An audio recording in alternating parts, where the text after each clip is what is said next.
भारत के कप्तान रोहित शर्मा की प्रेस कॉन्फ्रेंस अभी अभी हुई है। कल से खेले जाना है भारत और इंग्लैंड के बीच पहला टेस्ट मैच, 5 मैचों की सीरीज है। उसके पहले रोहित शर्मा आज मीडिया के सामने आए। प्रेस कॉन्फ्रेंस में कई सवालों के जवाब रोहित शर्मा ने दिए हैं। मसलन सबसे पहला सवाल जो रोहित शर्मा से पूछा गया, जिसकी उम्मीद थी, जिसकी एक्सपेक्टेशन थी कि भाई बेसबॉल को लेकर रोहित शर्मा क्या सोचते हैं। जितनी सक्सेस मिली है इंग्लैंड को बेसबॉल से, हर कोई ये जानना चाहता था कि जब इंग्लैंड की टीम जब इंडिया आएगी क्या वो बेसबॉल ही खेलेंगे। इंग्लैंड ने क्लियर कर दिया कि भाई उनका अप्रोच क्लियर रहने वाला है, वो बेसबॉल क्रिकेट ही खेलेंगे। रोहित शर्मा ने इस पर बड़ा दिलचस्प जवाब दिया है। रोहित शर्मा से जब पूछा गया कि भाई इंग्लैंड का जो बेसबॉल अप्रोच है, इस पर आपका क्या मानना है, आपका क्या टेक है, रोहित शर्मा ने सीधे सपाट शब्दों में, जो रोहित शर्मा का स्टाइल है, कह दिया भाई हम अपने खेल की जिम्मेदारी लेते हैं, हम क्या खेलेंगे हम उसके जिम्मेदार हैं, हम दूसरे का खेमे में हम जाकर देखते नहीं हैं। बेसबॉल पे मतलब उन्होंने एक भी वर्ड बोलने से सीधे तरीके से मना कर दिया। उन्होंने कहा भाई हम अपने खेल के लिए जिम्मेदार हैं, आप हमसे हमारे खेल की बात करो, उनके खेल की बात मत करो, हम अपने लिए रिस्पॉन्सिबल हैं। बड़ा टेक था यहाँ पर, क्योंकि बेसबॉल पर अगर आपको याद हो तो रविचंद्रन अश्विन ने कल एक बड़ा स्टेटमेंट दिया था। उन्होंने कहा था वो बहुत एक्साइटेड है बेसबॉल के लिए, लेकिन रोहित शर्मा ने प्रेस कॉन्फ्रेंस में, रोहित शर्मा बीइंग रोहित शर्मा, उन्होंने सीधे कह दिया कि भाई हम अपने लिए रिस्पॉन्सिबल हैं, बेसबॉल के लिए रिस्पॉन्सिबल नहीं है।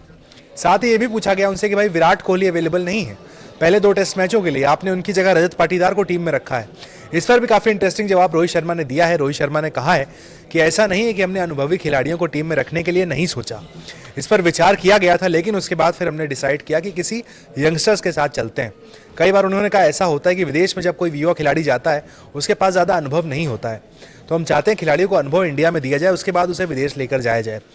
इनडायरेक्टली ये जब सवाल पूछा गया तो कहने का मतलब था कि क्या रहाणे और पुजारा के लिए भविष्य में दरवाजे खुले या फिर बंद हो चुके हैं। रोहित शर्मा ने क्लियर कर दिया कि किसी के लिए दरवाजे बंद नहीं है। भविष्य में अगर आप अच्छा परफॉर्म करते हैं, अगर आप रन बनाते हैं तो आपको मौका मिलेगा। रोहित शर्मा ने साफ तरीके से क्लियर कर दिया है। साथ ही रोहित शर्मा ने काफ़ी इंटरेस्टिंग बात कही है पिच को लेकर भी। जब उनसे पूछा गया कि भाई जो पिच थी केप टाउन में, जहाँ आप अफ्रीका से खेले, 1.5 दिन में मैच खत्म हो गया, क्या वैसी कुछ पिच भी हमें इंडिया में देखने को मिलेगी, क्या इंडिया में भी ऐसा हो सकता है कि 1.5-2 दिन में मैच खत्म हो जाए।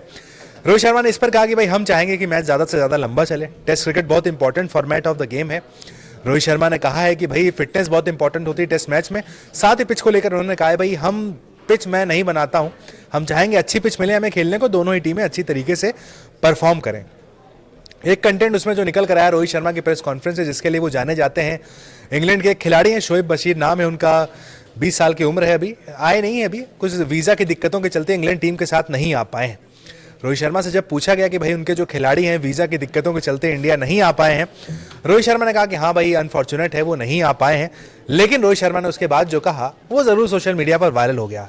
रोहित शर्मा ने कहा मैं वीज़ा ऑफिस में नहीं बैठता हूँ, इस वजह से आपको और ज़्यादा डिटेल नहीं दे सकता। अगर मैं वीज़ा ऑफिस में बैठकर ये डिटेल दे पाता तो आपको ज़रूर देता।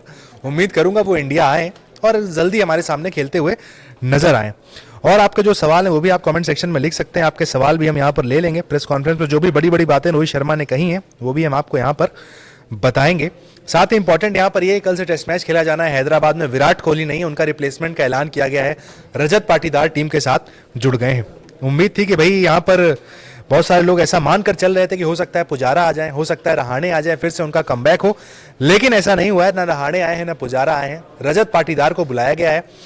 30 साल के खिलाड़ी हैं, मध्य प्रदेश इंदौर से आते हैं, अच्छा परफॉर्म किया है उन्होंने। भी इंग्लैंड के खिलाफ, जो इंग्लैंड लायंस के खिलाफ मैच हुआ था, वहां पर अच्छा खेला, इस वजह से उनको टीम में बुलाया गया है। विराट कोहली पहले 2 मैच के लिए नहीं है, तीसरे मैच से उम्मीद की जाएगी विराट कोहली टीम इंडिया के साथ जुड़ जाएं। कारण उनका निजी है, पर्सनल रीजन है, उस पर ज़्यादा चर्चा नहीं करते हैं तो ज़्यादा बेटर है। साथ ही रोहित शर्मा से सवाल गेंदबाजों को लेकर भी किया गया। रोहित शर्मा से पूछा गया कि अश्विन और सिराज आपके लिए क्या इंपॉर्टेंस रखते हैं इस टीम में। सिराज को लेकर उन्होंने कहा पिछले 2 साल से जिस तरीके से मोहम्मद सिराज उभरे हैं वो शानदार है, जिस तरीके से उन्होंने गेंदबाजी की है वो वाकई काबिल तारीफ है, अपनी जगह उन्होंने टीम में बना ली है। अश्विन की बात करने पर उन्होंने कहा है कि भाई रविचंद्रन अश्विन को हम सब जानते हैं, उनके पास बहुत सारे एक्सपेरिमेंट हैं, बहुत सालों से वो खेल रहे हैं, मात्र 10 विकेट दूर हैं, उनके 500 विकेट टेस्ट में पूरे हो जाएंगे। 490 विकेट वो ले चुके हैं। उम्मीद की जाएगी ये जो 5 मैचों की सीरीज है, लगभग मानकर भी चलते हैं जिस तरीके से इंडिया में गेंदबाजी करते हैं रविचंद्रन अश्विन, कि भाई इस सीरीज में वो अपने 500 विकेट भी पूरे कर लेंगे।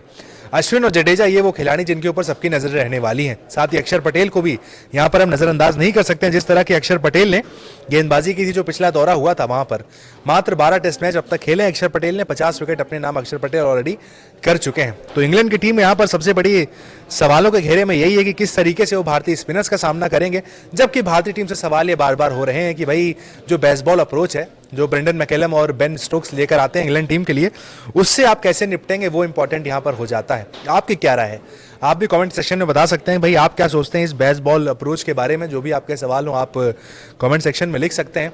जिस तरीके का खेल दिखाया है इंग्लैंड ने, वाकई काबिल तारीफ है। लगभग 72% विन उनका है। अगर पिछला हम 18 महीने उठाकर देखें जितने टेस्ट मैच खेले हैं, उसमें लगभग 18 में से 13 टेस्ट मैच उन्होंने पूरी तरीके से इंग्लैंड ने जीते हैं। कमेंट ले लेते हैं भाई आपके, कुछ जो भी आपके सवाल हैं उन सवालों का भी हम जवाब देने की कोशिश करते हैं। चूंकि हम लाइव हैं तो आपके सवाल भी यहाँ पर इंपॉर्टेंट हैं। आप क्या इस सीरीज को लेकर क्या आपके प्रेडिक्शंस हैं, क्या आपका मानना है कि भाई क्या भारत इस सीरीज को जीत सकता है? बहुत सारे लोगों का कहना है कि भाई 5-0 व्हाइट वॉश का मौका या भारत के पास है। देखते हैं वो पॉसिबल होता है या नहीं। 5-0 से जीतेगा इंडिया। देखिए कमेंट एक क्वेश्चन मार्क के साथ आया है। 5-0 वाली जो बात की जा रही है, देखिए इतना आसान नहीं होता व्हाइट वॉश क्रिकेट जो आप कह रहे हैं कि 5-0 हो जाए। इंग्लैंड की टीम अच्छा खेल रही है, शानदार खेल दिखा कर आए हैं। इंग्लैंड का वर्ल्ड कप खराब हुआ है। वर्ल्ड कप के पहले इंग्लैंड अच्छा खेल रहे थे, वर्ल्ड कप के बाद भी उन्होंने अपनी रफ्तार पकड़ ली है। तो इंग्लैंड की टीम को आप इतने हल्के में नहीं ले सकते हैं। ये बात भी हमें याद रखनी होगी कि इंग्लैंड की वो टीम थी जिसने इंडिया को इंडिया में हराया है पिछले 10 सालों में। 2012 का वो दौरा था जब इंग्लैंड भारत को हरा कर गया था इंडिया में।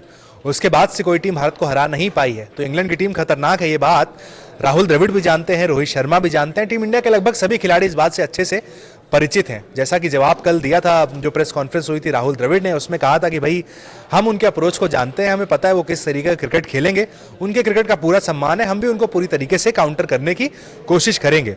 लेकिन बेसबॉल पर डायरेक्ट जवाब उनकी तरफ से भी कोई नहीं आया। बेसबॉल पर सिर्फ रविचंद्रन अश्विन ने बात कही है कि भाई वो एक्साइटेड है बेसबॉल क्रिकेट के लिए। रोहित शर्मा ने मना कर दिया कि नहीं भाई, बेसबॉल क्रिकेट को लेकर ज्यादा उनका कुछ मानना नहीं है, ज्यादा कुछ सोचना नहीं है। साथ ही यहाँ पर इंपॉर्टेंट हो जाता है कुलदीप यादव को लेकर उन्होंने बात की है। उन्होंने कहा है वो हमारे लिए एक्स फैक्टर है। रोहित शर्मा से जब कुलदीप यादव के बारे में सवाल पूछा गया तो उन्होंने कहा कुलदीप यादव हमारे लिए एक्स फैक्टर का काम करते हैं।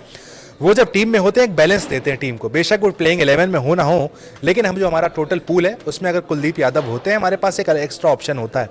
यहाँ पर देखना दिलचस्प होगा, भारत के पास बहुत सारे स्पिनर्स हैं, किसको मौका दिया जाता है, किसको खिलाया जाता है, वो भी काफ़ी इंपॉर्टेंट हो जाएगा। अश्विन जडेजा का खेला जाना लगभग तय नजर आ रहा है। ऊपर आपको ओपनिंग से अगर शुरुआत करें तो रोहित शर्मा वहां पर खेलना तय है, जायसवाल उनके साथ ओपनिंग करेंगे। नंबर 3 पर शुभमन गिल होंगे। नंबर 4 पर कौन खेलेगा ये भी इंपॉर्टेंट काफी होने वाला है। क्या वहां पर राहुल होंगे, रजत पाटीदार जिन्हें आप लेकर आए वो होंगे, या फिर आप श्रेयस अय्यर को भेजेंगे? वो एक इंपॉर्टेंट पोजीशन हो जाती है। इसके अलावा वहां पर जडेजा है, अश्विन है, गेंदबाजों में बुमराह है, हमारे पास सिराज है। शमी अभी अवेलेबल नहीं है, हो सकता है शमी भी आपको तीसरे टेस्ट मैच से अवेलेबल हो जाए।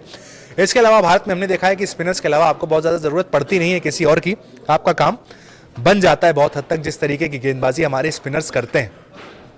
पिछले 10 साल में अगर आप उठाकर देखें, इंडिया में जितनी भी टेस्ट सीरीज खेली गई हैं, ज़्यादातर टेस्ट सीरीज जो हुई हैं उसमें जो मैन ऑफ द टूर्नामेंट होते हैं या तो वो रविचंद्रन अश्विन होते हैं, या फिर वो रविंद्र जडेजा होते हैं, या फिर कोई और स्पिनर ही होता है। तो स्पिनर पर बहुत कुछ डिपेंड करने वाला है। पिछले साल जो सीरीज खेली गई थी ऑस्ट्रेलिया से, बॉर्डर गावस्कर ट्रॉफी, काफ़ी क्रिटिसिज्म हुआ था। वहाँ पर 3-3 दिन में टेस्ट मैच खत्म हो गए थे। बड़ी चुनौती ये भी है इस बार कि टेस्ट मैच को 5 दिन तक चलाया जाए। किस तरीके से यहाँ पर पिचें बनाई जाए कि भाई पहले दिन से ही गेंद धूल ना उड़ने लगे, गेंद ज़्यादा ही टर्न ना करने लगे। ये भी एक बहुत बड़ी चुनौती है, क्योंकि जिस तरीके से क्रिटिसाइज किया गया केप टाउन के विकेट को, रोहित शर्मा ने खुले तौर पर कह दिया कि भाई विकेट खराब था। यहाँ पर जिम्मेदारी है कि आपको अच्छा विकेट देना होगा। बहरहाल कल से शुरू हो रहा है पहला टेस्ट मैच। हैदराबाद में भारत और इंग्लैंड के बीच खेला जाना है।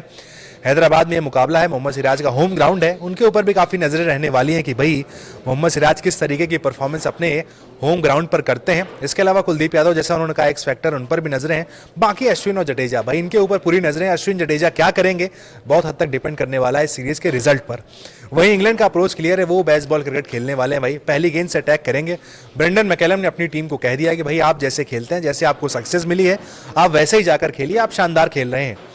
इंपॉर्टेंट होगा अब किस तरीके से किसका अप्रोच जीतता है। हमारा जो स्पिन अटैक है, स्पिन बॉल है, उनका बेसबॉल है। इसके बीच मुकाबला है, 5 मैचों की सीरीज है। कल से हो रही है शुरुआत इंडिया वर्सेस इंग्लैंड के पहले टेस्ट मैच की। उसके लिए रोहित शर्मा ने यहाँ पर पूरी तैयारी कर ली है। टीम इंडिया भी तैयार है। कल से आपको देखने को मिलेगा पहला टेस्ट मैच का मुकाबला इंडिया वर्सेस इंग्लैंड हैदराबाद में।